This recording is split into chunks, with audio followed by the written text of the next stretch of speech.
Olá, meu nome é Fernando Augusto e essa é a nossa coluna de arte, Arte Mais, a sua coluna de arte da Folha Vitória. Hoje o nosso episódio é o encontro com Marcos Martins, artista cearense, radicado em Vitória há 15 anos. 15 anos.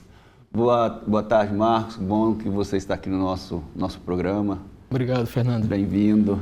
Muito obrigado pelo convite.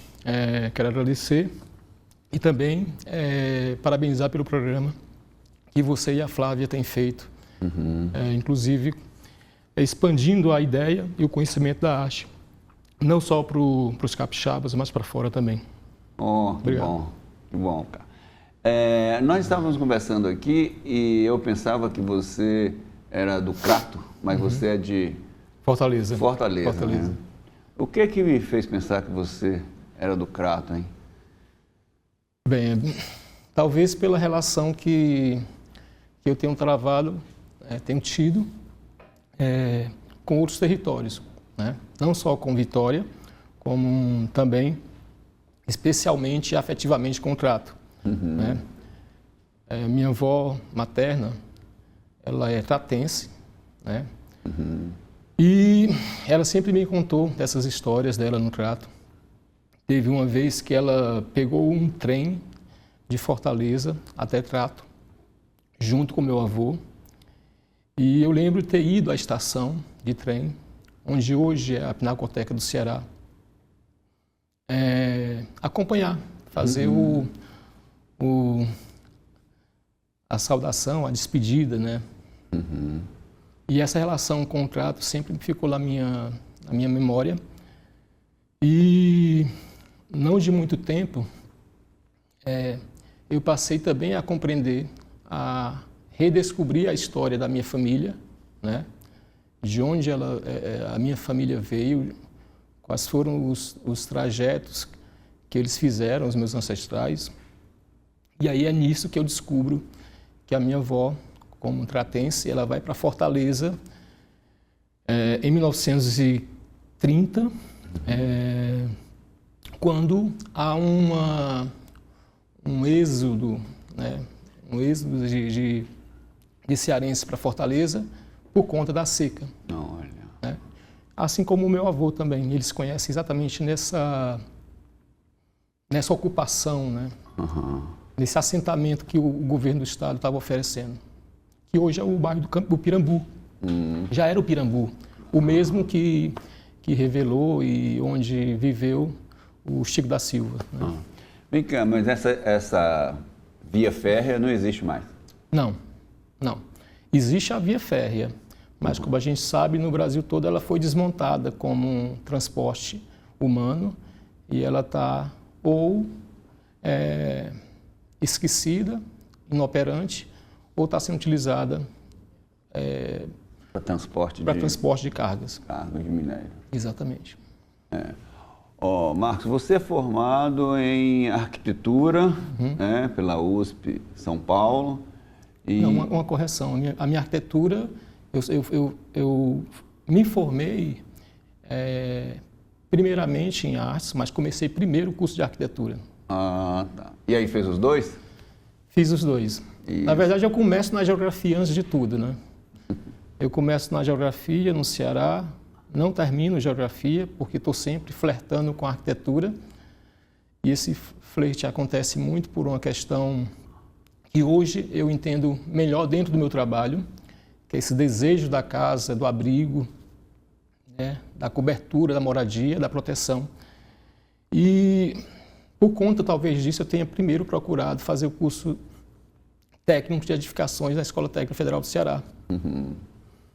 Para, nesse sentido, oferecer aos meus pais uma casa. Né? Olha aí. Uma casa. E nessa busca, ou nesse entendimento do meu caminho, eu vou cruzar pela arquitetura, vou concluir a arquitetura em São Paulo, né? Em São Paulo, mas não na USP, na Unip. E aí eu venho e vou fazer ao mesmo tempo, na época, o mestrado em artes na ECA USP com a Ana Maria Tavares. É nesse momento que eu termino o mestrado, que eu venho para Vitória, em 2010. 2010. Isso, para ocupar a cadeira de escultura nesse período, de titular, né? Tá. Então tem uma formação aí que passa pela geografia, pela arquitetura, o curso de artes plásticas e se torna professor de escultura e um artista escultor. Um artista escultor. Eu não sei se eu sou um artista escultor, eu sou um artista. Eu prefiro, eu gosto de me entender como artista, para que talvez eu tenha mais liberdade de produzir, de fabular mundos, sem precisar usar precisamente as ferramentas da escultura. Uhum. Então, eu penso que eu sou um artista fabulante, ou um biopoeta, ou um bioarquiteto, ou um pássaro, ou alguma coisa que me dê liberdade de ser. Assim, então, talvez o ser artista já é grande demais, assim, já é suficiente demais. Já é uma tarefa. Eu lembro que o Rio Branco, o fotógrafo, ele dizia que ele também falava assim que não se encaixava em ser chamado de fotógrafo, que é um grande fotógrafo brasileiro. Então perguntaram a ele assim, então, ele falou, eu acho que eu sou um poeta visual. Muito bom. Encaixa mais? Encaixa mais, um poeta da vida, um poeta da memória, um poeta da crítica, um poeta da imagem, um poeta do fazer, um poeta da terra. Acho um poeta... Você falou que se sente mais livre, né? Não tendo essa alcunha de escultor, né? Eu entendo que não seja porque isso seja aprisionante, porque o escultor pode ser muito livre, sendo um escultor fazendo escultura, mas é pela natureza do seu trabalho que flerta com muitas linguagens e muitas delas não são necessariamente construir um objeto escultórico, mas criar situações. Exato. Né? Que tipo de situações você costuma criar? Um trabalho seu aí em que você apresenta e que cria essas situações? Bem, eu acho que como a minha escola, dentro das artes visuais, ela começa... Claro, se eu for pensar formalmente, ela começa na rua. Mesmo quando eu estava na universidade, no curso de artes, a minha formação foi no espaço público. Foi com os coletivos de artistas, o EIA, o GIA, o Salão de Maio na Bahia, em Salvador, com o GIA. Assim. Éramos jovens, meninos, assim. Eu um pouquinho mais velho, talvez, do que os outros, porque eu entrei tardiamente nessa jornada. Mas os atravessamentos que eu tive, assim, e que tenho tido dentro da arte, me tem demandado experimentar. Me tem demandado dar respostas a despeito do que seja, de qual seja a técnica. Né? Por exemplo, eu tenho um trabalho no Grajaú há 2 anos, desde do pós-doc, com o Jorge Bassani, dentro do grupo GEMAP, da FAUSP, e nesse projeto eu assumi um lugar que é do artista que olha para o território e a partir desse olhar busca conversar com as pessoas, ver essas demandas e aí talvez provocar alguma outra situação.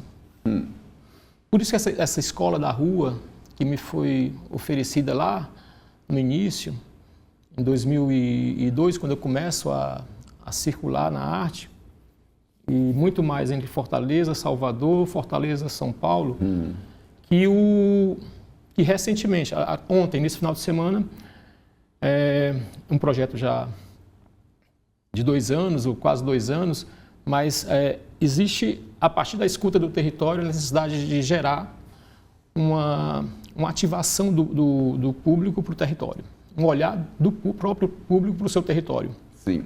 E uma valorização desse olhar. Nesse sentido, eu provoquei, dentro da conversa com as pessoas do grupo e do território, do Grajaú, Jardim Gaivotas, a possibilidade de se fazer uma biblioteca nômade. Uhum. Uma biblioteca que não estivesse ou que fosse circular na sua oferta mais simples. E aí, a partir de uma bicicleta que a associação já tinha, eu fiz um produto, pensei em um design, aí entra a relação do design, que seria uma biblioteca, uma bicicoteca, para circular dentro do território, oferecer a leitura a quem não vai até a biblioteca, ou quem não lê na escola, uhum. ou quem não tem a possibilidade de acessar a leitura, mas não só a leitura, mas também que esse objeto, enquanto dispositivo nômade, ele fosse oferecido a outros coletivos de arte e também a outros grupos, como As Poetas, para fazer sarau de poesia, com megafone e tudo, acoplado à bicicleta com o dispositivo dos livros, pintura, desenho. Então você fez um design que adaptou essa bicicleta a um outro, acoplou a essa bicicleta um outro carro, uma outra coisa, aí você pedala carregando. Não, a bicicleta já carrega tudo. Uhum. Ela tem um dispositivo que ela é uma caixa fechada, no formato de uma casa, e aí quando ela chega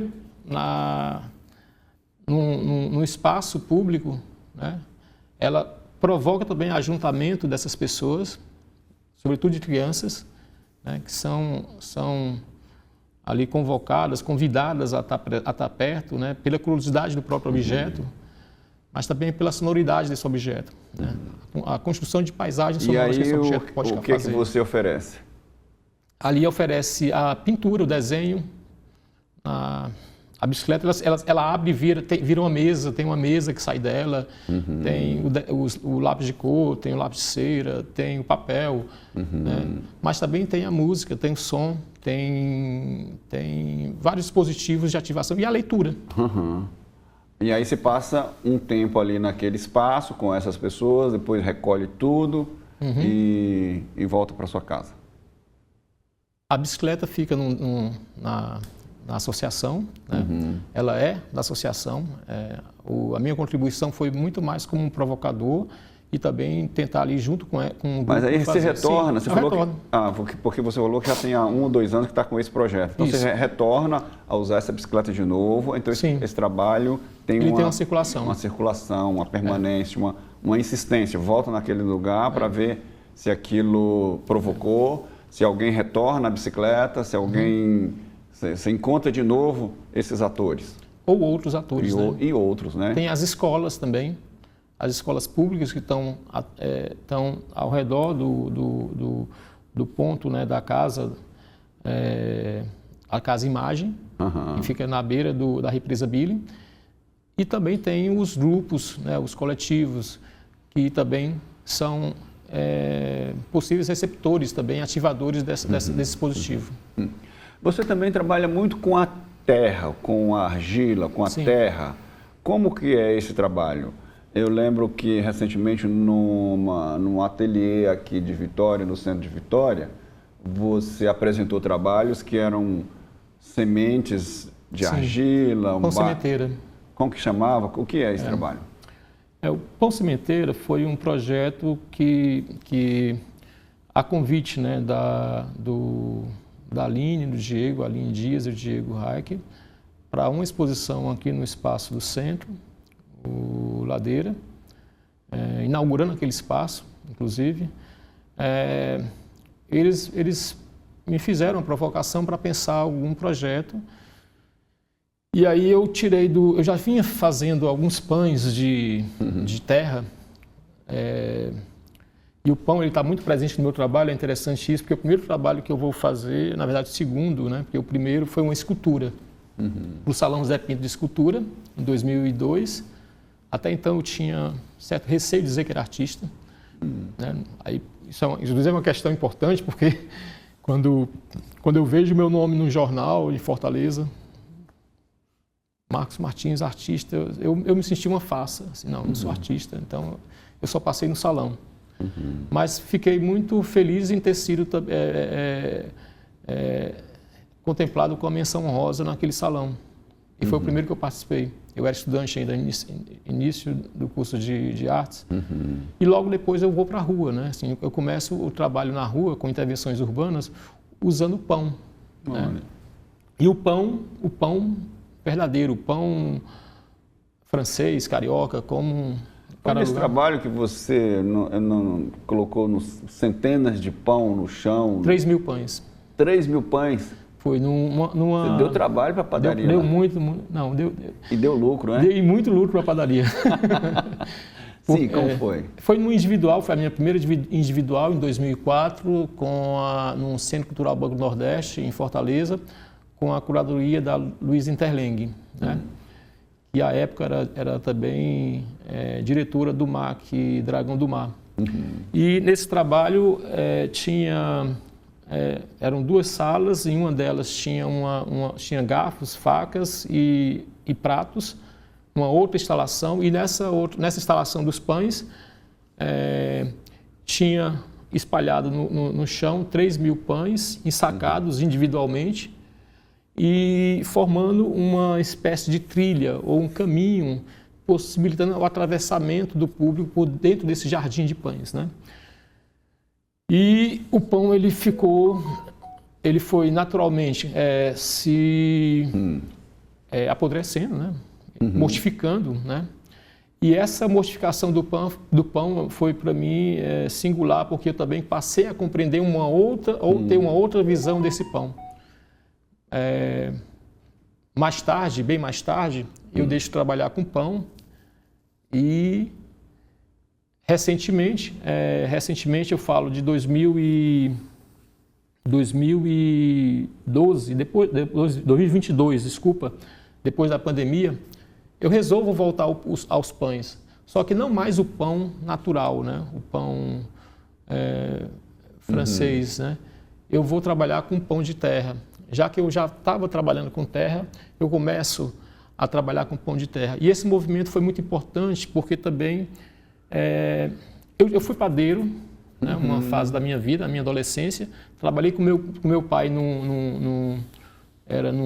tinha um restaurante, buffet e uma lanchonete com pães e tudo. Então, quando eu era adolescente, 16 anos, eu trabalhei com alimentos e fazia bolo e fazia pães também, né? E eu só vou retomar a fazer pão novamente, e agora consciente do que seria esse pão, muito recentemente, né? Só depois que eu estou no doutorado, que eu sou provocado ali pelo meu orientador, o Hugo Fortes, que aí com essa conversa com ele faz dá um grande gancho que eu compreendo como muito importante no meu processo. Nesse sentido, o movimento, o gesto de sovar o pão é o mesmo gesto de sovar a terra. E eu passo a utilizar a terra como pão, como materialidade. Que é esse trabalho que você apresentou no ateliê Exatamente. aqui na de Vitória. Esse trabalho, especificamente, ele é um tablado suspenso, né? Onde tem um berço de terra, onde tem alguns pães que foram produzidos numa oficina com a juventude do CRJ, e eles escolheram as sementes que iam plantar nos pães. Então são pães sementeiras que foram regados no período da exposição. Os pães de terra. Os pães de terra. Que são sementeira. Que são sementeiras, eles plantaram no interior do pão e durante o processo da exposição esses pães germinaram, né? E alguns levaram para casa para plantar nos seus quintais, jardins, vasos. Outros resolveram plantar na rua mesmo, fazer o plantio aqui no centro de Vitória.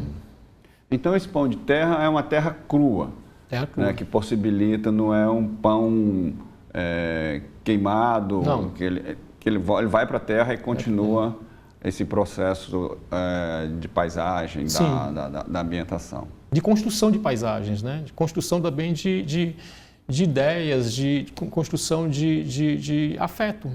Pensar o próprio gesto de construir, de modular a terra e compreender no pão uma existência que talvez seja, inclusive, um reflexo de si mesmo. Né?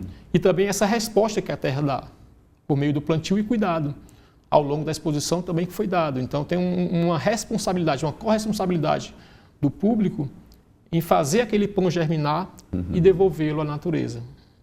Você falou aí de natureza, tem duas questões que eu quero colocar para você. Uma é você participa de um grupo em São Paulo, Imaginatur, que trabalha arte e natureza. Isso. Né? Mas antes disso, você falou que fez um trabalho no Crato que se chamou Regenerando a Paisagem. Poderia falar desse trabalho? Sim. Como eu falei no início, quando eu propus o trabalho para a Bienal do Sertão, esse trabalho aconteceu dentro da Bienal do Sertão, no ano passado, exato. E nesse trabalho eu vou revisitar, ou visitar, porque já tinha ido algumas vezes, vou revisitar alguns engenhos do Crato. E o interessante, Fernando, é que Crato é conhecido como Cratinho de Açúcar. As pessoas de lá, que sabem, são de lá, ou que conhecem Crato, falam carinhosamente, nominam carinhosamente a cidade do Crato como Cratinho de Açúcar. E essa relação com o açúcar, ela é muito potente, porque o Crato, ele teve, num período áureo, assim, 65 engenhos de açúcar. Claro, onde tem engenho, tem mão de obra. E essa mão de obra do engenho do Crato, ela é escravista. Era escravista. Né? E aí eu começo a reconhecer, construir, costurar essa história dos meus ancestrais, percebendo que minha avó e os meus vieram exatamente do Cratinho de Açúcar, desses engenhos, como trabalhadores de engenho, ela como mulher preta, eles vieram desse engenho, e do meu avô que veio do Baturité, também de uma outra região de plantio, e onde teve também vários escravizados, né? E também várias fazendas de cana-de-açúcar. Nesse sentido, o Crato e esse trabalho ele é uma provocação a visitar essa memória, onde eu faço com rapaduras. Eu já vinha trabalhado com rapaduras outras vezes. Quando eu fui a Juazeiro, eu fiz o Padre Cícero, uma escultura do Padre Cícero de rapadura. E também visitando esses engenhos. Só que desta feita eu propus um antimonumento ou uma instalação se compondo de rapadura, cana-de-açúcar, melado de cana e o bagaço da cana. Os elementos que compõem o antes e o depois, o esmagamento e a vivacidade. Então é essa a paisagem, é esse que é o... Essa é a paisagem, e aí junto a isso tudo, em uma das rapaduras, eu imprimo a foto do meu avô e minha avó, que ficam nessa espécie de estrutura, de instalação que parece um banco. Né? Ela pode ser um banco ou não, assim, mas ela tem a composição de um platô e duas colunas. E a imagem dos meus avós. Então, esse foi o trabalho que eu... E aí eu fiz uma performance no momento também, E esse foi o trabalho na Bienal do Sertão. Ah, legal. E então fala um pouquinho agora no nosso último minuto sobre o trabalho que você desenvolve em São Paulo com o Grupo Imaginatude, Arte e Natureza. Maravilha. Então, o Grupo Imaginatur, né? Imagem e Natureza, é um grupo que o Hugo Fortes, ele lidera e eu estou como vice-líder. Ele me convidou logo após eu defender o doutorado, né? Ele me convidou a fazer parte para que a gente fizesse conexões não só dentro de São Paulo, mas fora de São Paulo. Né? E entender também essa expansão da provocação, da consciência da natureza por meio da arte. Né? E espalhar isso. Né? Dessa forma, eu tenho tentado, né, no meu trabalho, fazer essas provocações, esses convites para os públicos nos lugares, sobretudo onde eu circulo, né? Vitória, São Paulo, Rio de Janeiro e Fortaleza. Né? Então, é essa ideia de pensar como provocação mesmo e de convite ao público a se regenerar, né? a regenerar a sua consciência. Isso. Marcos, então ficamos aqui, a nossa conversa hoje na coluna Arte Mais.